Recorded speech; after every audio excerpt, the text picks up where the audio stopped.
the most hospitable people I've ever met in my life. Anyway, getting on to the story. I pulled a couple of the kids from him and they come out, right? I coached, they stayed at my place, I coached and coordinated, and one of them went back and won the Japanese Junior Pro. Right. So you remember his name? Kazua Sito. Okay. Mate, the best kid. Yeah. The funniest thing, like we used to make, mashed potato. Like that's an Aussie Oh, yeah. thing. Yeah. Mashed potato with butter and a bit of cream and all this sort of shit. And they were that wrapped in it. We'd wake up of the morning and you go, bullshit, somebody's in the frigging kitchen. Oh, shit, and here's the boys. They've learned how to make mashed potato. Making their frigging mashed potato. Oh, Tony's saying, bloody good.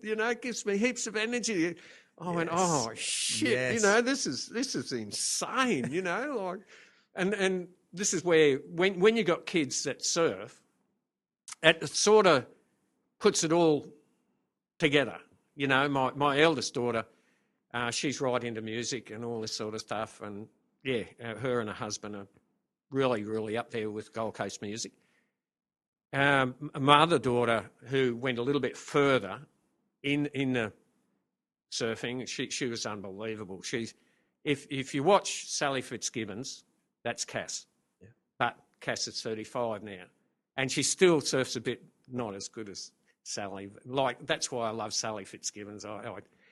There's another story, mate, that's just blowing everybody's brains out. I was down in Cronulla a little while ago. I'm jumping from one story to another. I love it. No, keep going.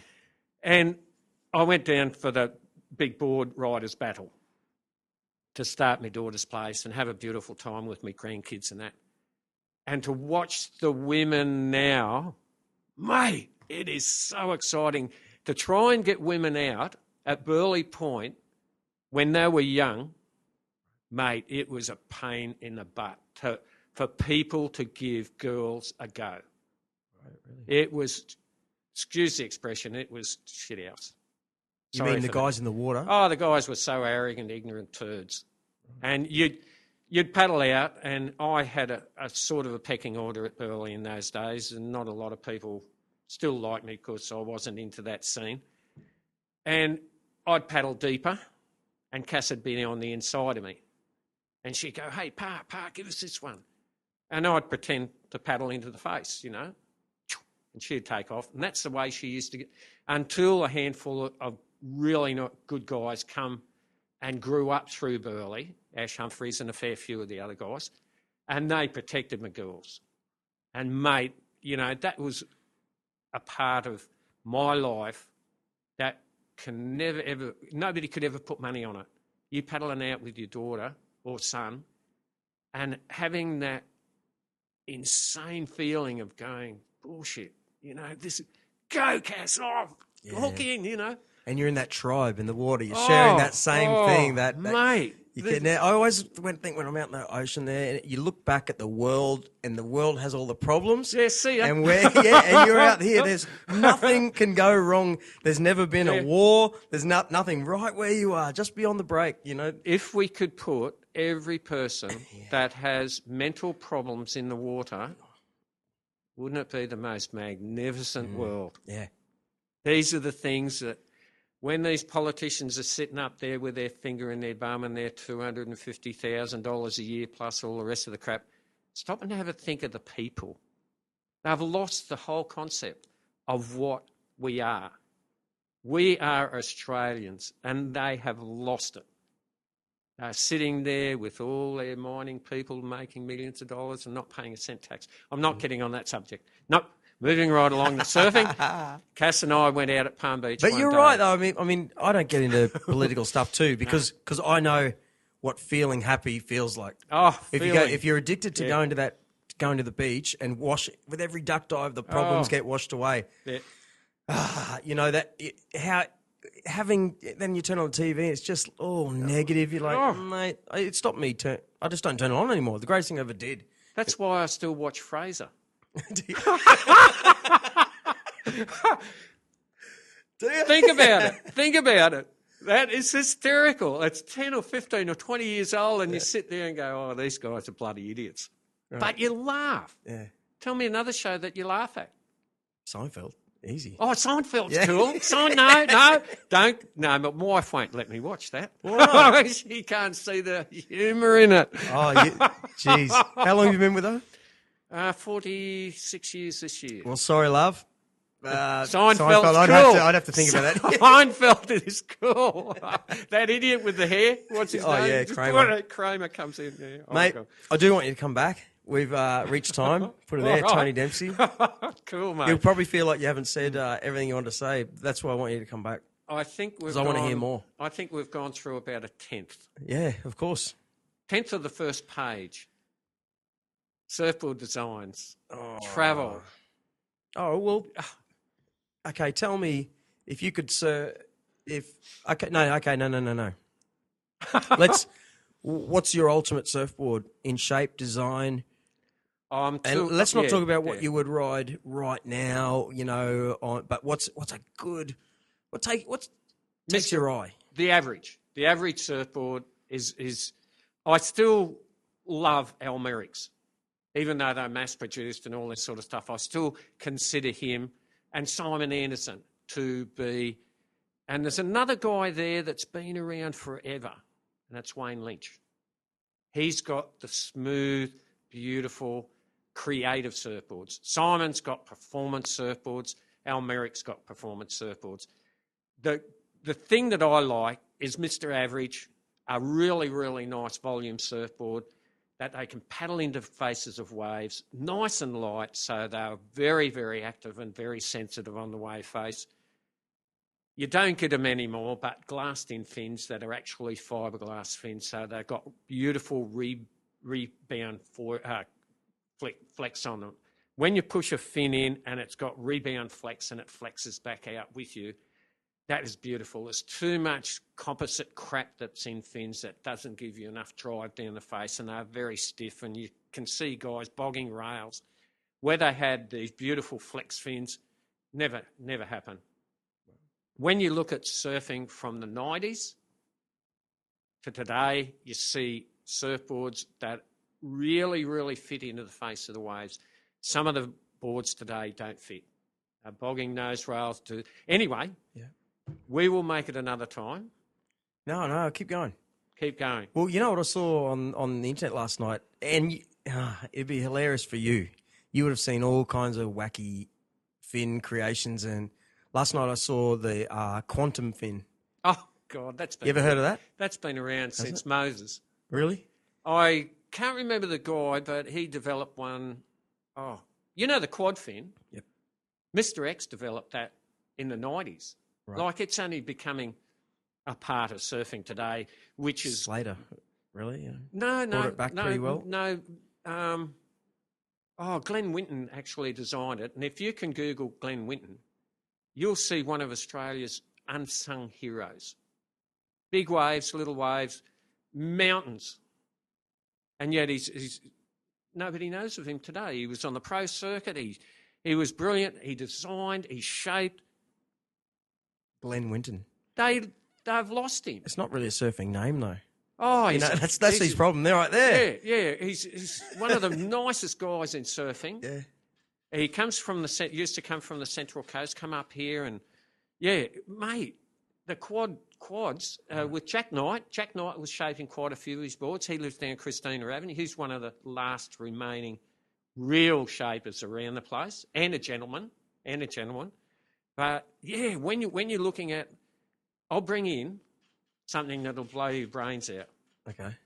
I've got a finless surfboard that I made in the 90s before it was all a part of what was happening. Wow. It's... How does it work? How does it feel, right? Well, it's a finless surfboard, so it doesn't surf exactly the same as a surfboard with fins, but it does travel and traverse along the face of the wave. It can roller coaster.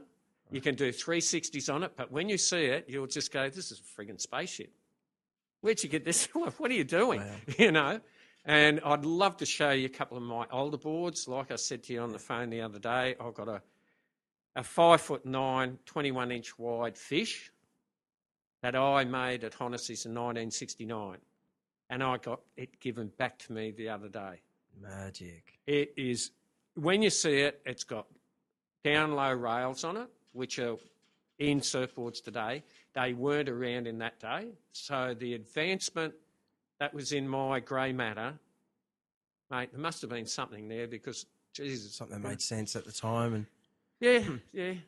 Wow. But there's other things like the turbo concave that I designed that I put into a brilliant surfer called David Reardon Smith.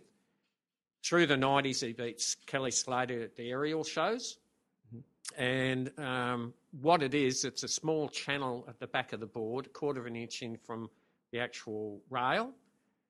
And it calculates all the upward pressure of a wave face, maintains it in the tail of the board so you can surf higher and faster in the top third of the wave.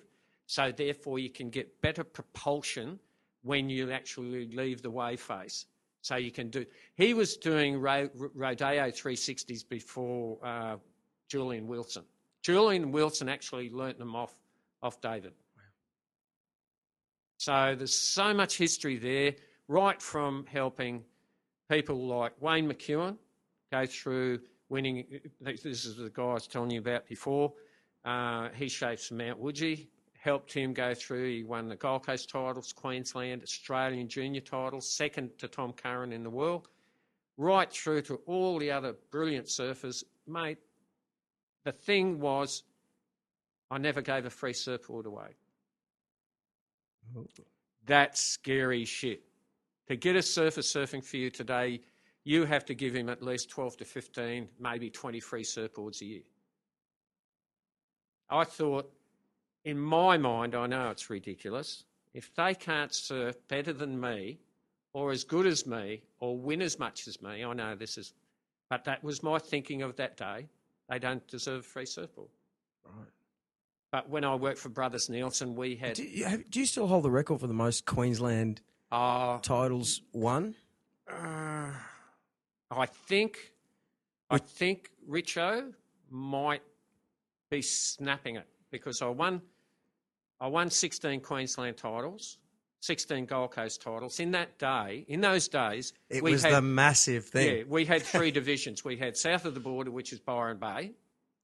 We had the Gold Coast area, which included Brisbane, and we had the Sunny Coast. We'd have 3 rounds each. You know, they'd have their rounds and we'd have ours. And then we would have a round down at Byron, a round here, and a round up the Sunshine Coast. That would be for the gold, you know, that's how we classified our Gold Coast champions. I've won 16 of them, 16 Queensland, 5 times runner-up in Aussie, 1 Aussie, multiple places in other shit. But one of my greatest ones was winning the Asian Pacific Masters Games, winning a gold medal. It was different, and that's why I think I still hold it. Oh, yeah, winning club championship, yeah. Oh, yeah, but no, it was I still think that, yeah. You've probably seen it, and you're in it a bunch of times, but I just watched, it's on the Coastal Watch website, 50 years of surfing in Queensland, and you were mentioning it 20 million times, you know. But it explained to me really well just how important the Queensland titles were for surfing. Oh, yeah, here we are in a room, Darryl Barron, right? Sprint cars. When we think of sprint car racing, if you win a Queensland title, it's like, yeah, you're the king of the locals. But a Queensland title for surfing back then meant everything. Oh, it was everyone in this particular area and then world champions came from this particular era. Yeah. You know what I mean? So it's a real achievement. Yeah. What I've got to verify there was this is in different divisions. Yes. This is in different divisions. You know, as you get older. Yeah. Oh, see, this is where I was a bit cunning too. When I was president of the Gold Coast Surfing Association and vice president of Queensland, and when I got a little bit older, I'd go, we need a new division. So in the early days, there was only opens and senior men, which were 28.